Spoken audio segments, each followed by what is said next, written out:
Sur les 200 personnes présentes pendant cette journée et demie de colloque, on a évidemment beaucoup de monde qui vient des organismes de coopération internationale du Québec et on a aussi bien sûr des gens du grand public, des étudiantes et des étudiants de nombreuses universités, des chercheurs également et des femmes impliquées dans les groupes de femmes du Québec. Avec toute cette panoplie de personnes qui vont nous faire le plaisir de leur présence au colloque, on a également l'honneur d'accueillir des invités de différents continents. On accueille notamment Awa Ouedraogo du Burkina Faso, Siti Mourniazi de l'Indonésie, ainsi que Danielle Magloire d'Haïti ou Baïja Kassimi du Maroc. Donc on est très heureuse que ces femmes qui militent dans leur pays pour les droits des femmes viennent partager avec nous leur expérience et nous faire connaître les avancées des droits des femmes dans leurs pays respectifs.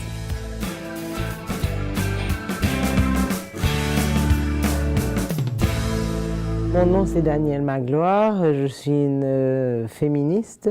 Je milite dans une organisation féministe qui s'appelle CAI Femmes, ce qui signifie la Maison des femmes, qui est spécialisée dans la prise en charge globale des femmes et des filles victimes de violences, mais qui intervient également dans d'autres champs qui concernent la participation politique, notamment la participation politique et citoyenne des femmes. Je suis Ouedraogo Awa Dabiré, je suis du Burkina Faso. Je suis coordonnatrice du secrétariat exécutif de la Marche mondiale des femmes et coordonnatrice du comité de coordination de la coalition contre les violences faites aux femmes et aux filles. My name is Siti Mourniazi. I initiated and implemented a project called Gender Champions, where we recruited and trained and supervised 20 people, the local staff from our partners organizations. So we have 10 women and 10 men join this project and they become the gender champions. Someone who will allow the organization to take into account the gender equality perspective in their program.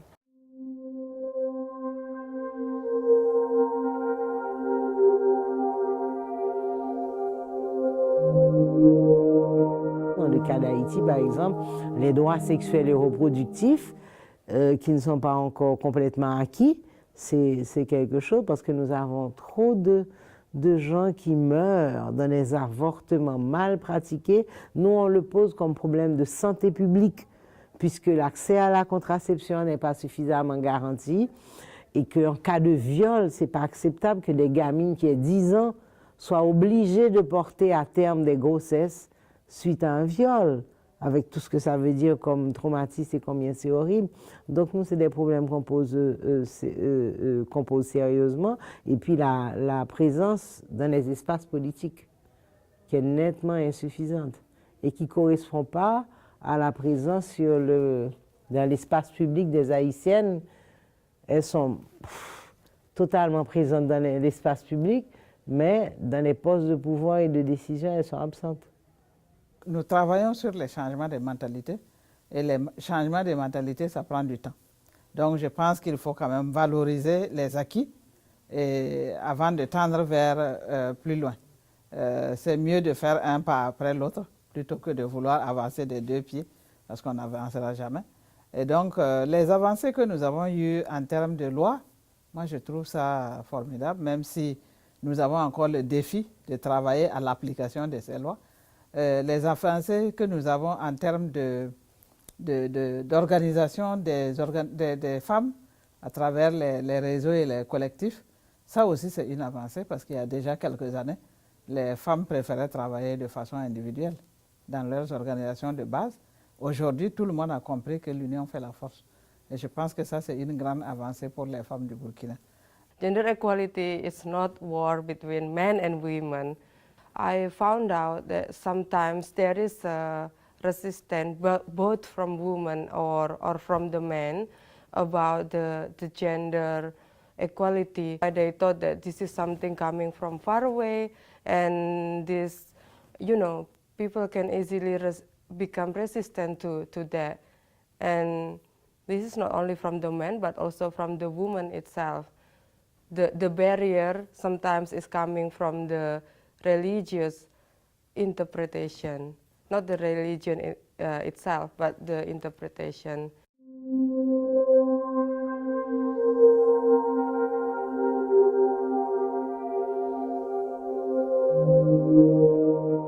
souhaiterais qu'on retienne, c'est vraiment que l'accompagnement de nos partenaires ne s'arrête pas, même si au Québec on voit que c'est en train de tourner. On souhaiterait que quand même l'accompagnement ne s'arrête pas, parce que quand on a commencé quelque chose et que subitement il faut tout arrêter, c'est comme si on perd tout aussi. C'est vrai que nous avons notre part de responsabilité, mais quand on a commencé quelque chose ensemble, il vaut mieux aller jusqu'à la capitalisation pour pouvoir dire voilà, on a commencé ici et nous sommes là.